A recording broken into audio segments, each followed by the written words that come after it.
Olá pessoal, aqui é o Marcelo Lacerda de novo e dando uma continuidade na nossa aula passada, eu vou falar um pouco sobre crossovers Butterworth e Linkwitz-Riley. Mas antes eu vou dar uma explicação rápida sobre o vídeo passado, porque eu vi alguns comentários de pessoas dizendo que preferem usar um DSP do que um crossover. Eu vou pedir para vocês não confundirem, tá? Porque é o seguinte, um DSP é um equipamento eletrônico que dentro dele ele vai ter um equalizador, normalmente ele vai ter um processador ali de tempo e vai ter também um crossover eletrônico. Então, um crossover eletrônico pode ser um DSP.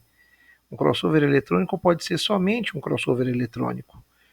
Um crossover eletrônico que eu citei no vídeo passado, inclusive um deles foi um crossover eletrônico que fica embutido dentro do amplificador, né?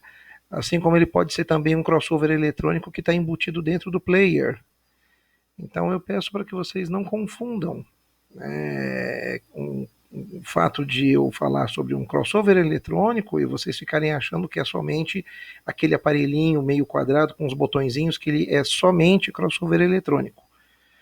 Bom, vamos continuar aqui então nessa aula. Hoje eu vou falar um pouco sobre Butterworth e sobre Linkwitz-Riley, tá? E como o nosso tempo é curto, eu não vou ficar fazendo muita firula, não. Eu vou direto aqui ao ponto. Se vocês observarem aqui do lado esquerdo, onde está o mouse, nós temos aqui um passa-baixas de 6 dB, tenho 6, 12, 18, 24, e aqui eu tenho passa-altas, 6, 12 também, 18 e 24. Nesse gráfico aqui é o seguinte, o gráfico vermelho, tá, é o passa-altas, o gráfico azul é o passa-baixas, e a linha verde é a resultante entre os dois. Bom, todo crossover de 6 dB por oitava vai ser Butterworth.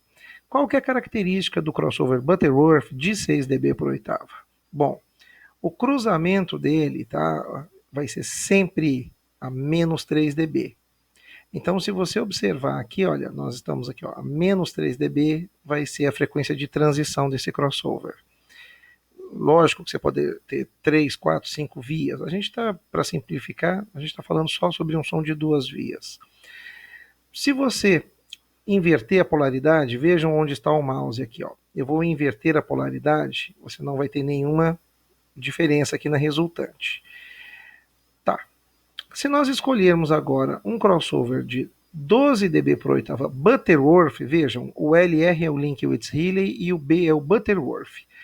Crossovers de 12 dB por oitava, tanto Butterworth como Linkwitz-Riley, você vai precisar fazer uma inversão na polaridade dos alto-falantes, porque se você não inverter a fase, você vai ter uma defasagem muito grande aqui. Então, invertendo a fase, pronto, acabou.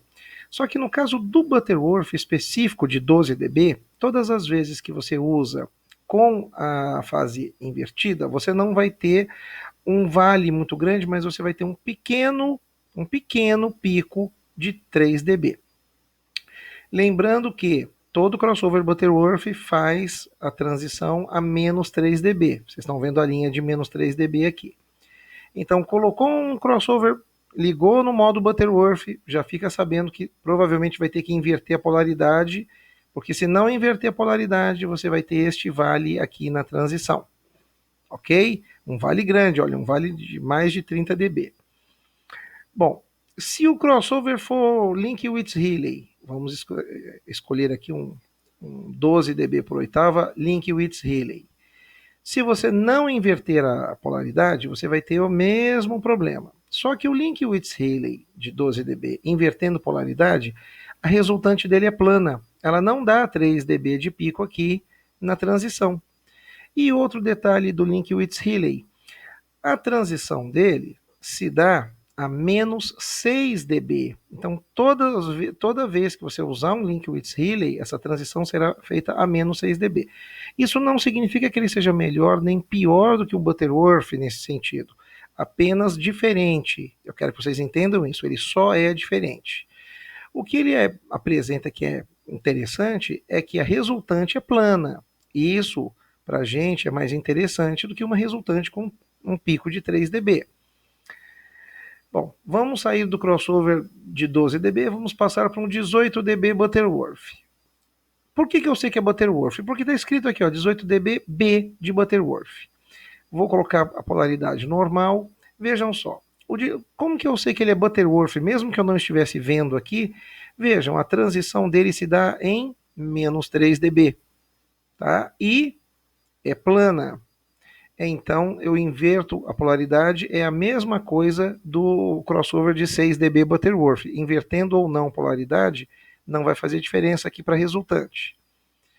Se eu sair do 18 dB e vou para o 24 dB Linkowitz-Healy, então o que acontece? Não inverto a polaridade, tenho aqui uma transição, a frequência de transição ali é menos 6 dB, e a resultante é plana.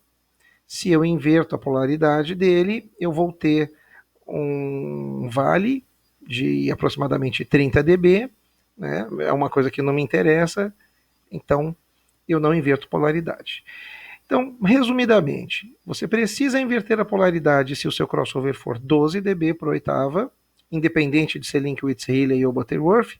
É interessante que você inverta, porque mesmo que ele seja Linkowitz-Healy, tá aqui, ó, Linkowitz-Healy, se você não inverter, você vai ter um buraco.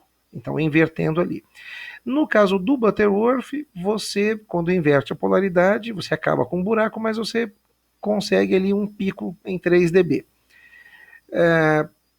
Qual crossover que vai ser melhor para você?